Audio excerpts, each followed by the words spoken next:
नमस्कार। डीएल द्वितीय वर्ष विषय हमारा हिंदी भाषा शिक्षण और प्रवीण था, जिसके अंतर्गत की लास्ट हम लोग बात कर रहे थे पढ़ना सीखना में जो जटिलताएं आती है। एक विद्यार्थी शिक्षक को इन जटिलताओं के बारे में जानना बहुत ही आवश्यक है। तो संबंधित जो जटिलताएं आती है शिक्षण के अंतर्गत, उनकी चर्चा हम लोग कर चुके हैं। हम लोग वाचन के बारे में पढ़ेंगे, जिसके अंतर्गत सबसे पहले हम पढ़ेंगे स्वस्वर वाचन। स्वस्वर वाचन होता क्या है, इसके बारे में हम लोग जानते हैं।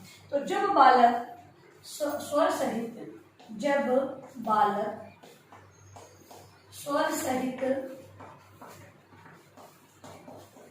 स्वर सहित पठन करता है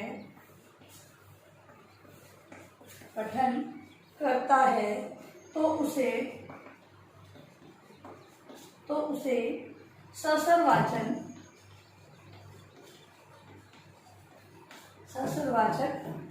कहते हैं। वाचन की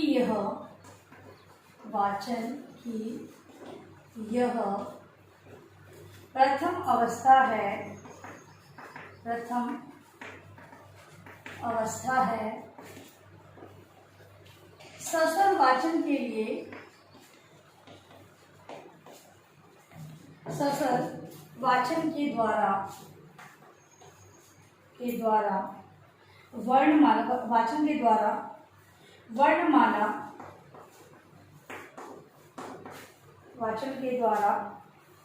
वर्णमाला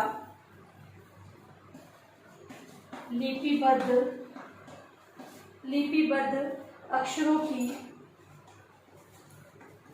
पहचान करवाई जाती है। सस्वर वाचन के द्वारा वर्णमाला लिपिबद्ध अक्षरों की पहचान करवाई जाती है तथा धीरे धीरे शब्दों तथा वाक्यों का शुद्ध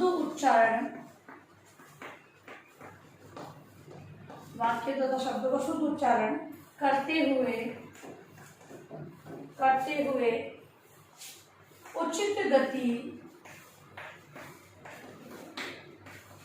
उचित गति से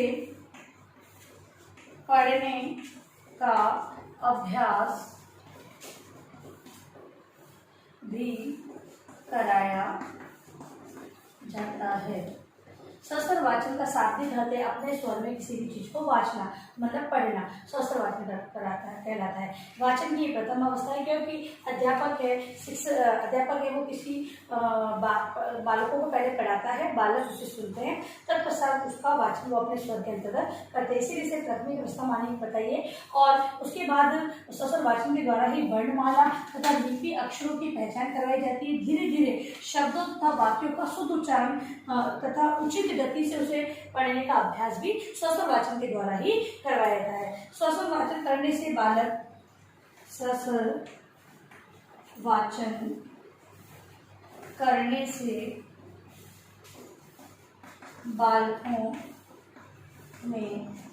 बालकों में वाचन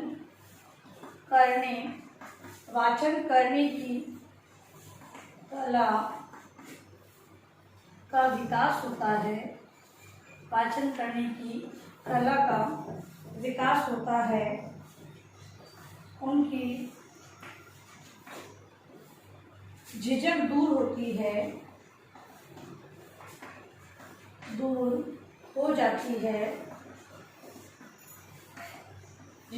जाती है तथा उनमें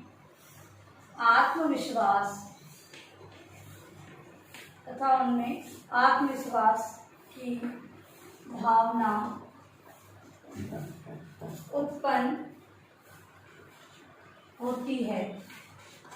अगली बात, जब बालकों से सस्वर वाचन करवाया जाता है तो उनके अंदर वाचन करने की कला का विकास होता है। उनकी जो झिझक होती है पढ़ने के प्रति, कि पढ़ने में वो अटकते हैं, डर कर पढ़ते हैं, भय लगता है कि मैं कहीं गलत नहीं पढ़ लूँगी, सारी चीज़ें वहाँ पर समाप्त रहती है। क्योंकि अपने स्वर में जब बालक वाचन करना प्रारंभ कर देता है तो पढ़ने का विकास के क्रम में वो आत्मविश्वास की भावना को अपना लेता है।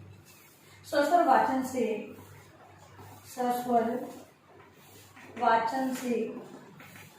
उच्चारण शुद्ध होता है, तथा वाचन शक्ति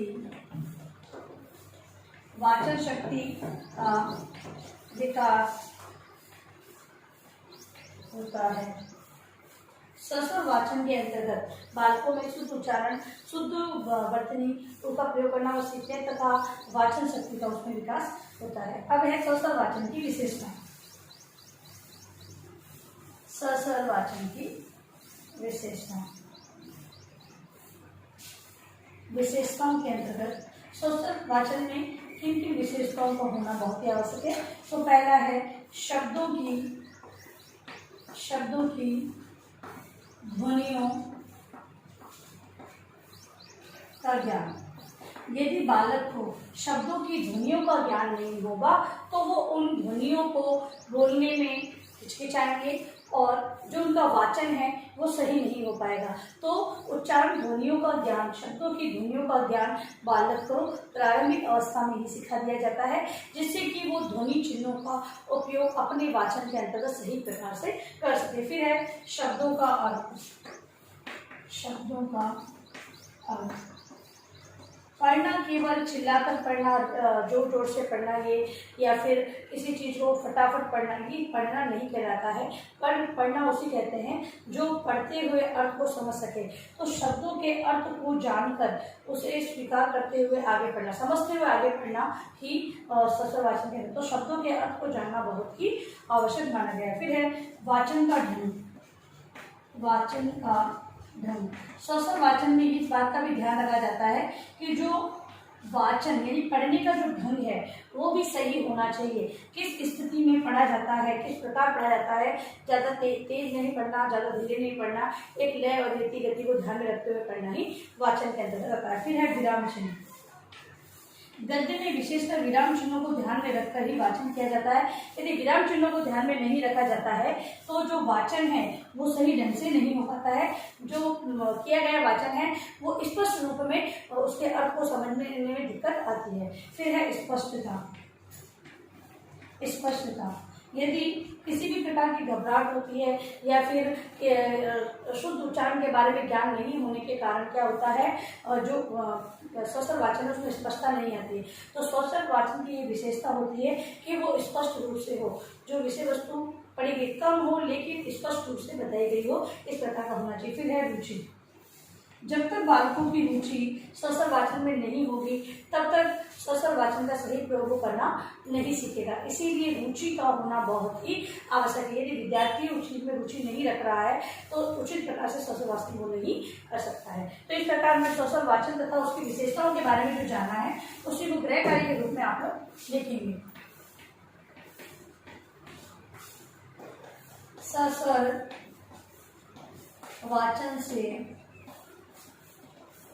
क्या तात्पर्य है, सस्वर वाचन से क्या तात्पर्य है, इसकी विशेषताओं को समझिए। सस्वर वाचन से क्या तात्पर्य, इसकी विशेषताओं को आप लोगों को बताना है। और अंत में इस महामारी के दौर में कम से कम ये आवश्यक कार्य होने पर बाहर निकलते 3 बातों का विशेष ध्यान आपको रखना होगा। मास्क लगाना है, सोशल डिस्टेंस बनाना है और हाथों को बार बार सैनिटाइज करते रहना है। सुरक्षित रहे, सभी का ध्यान रखें।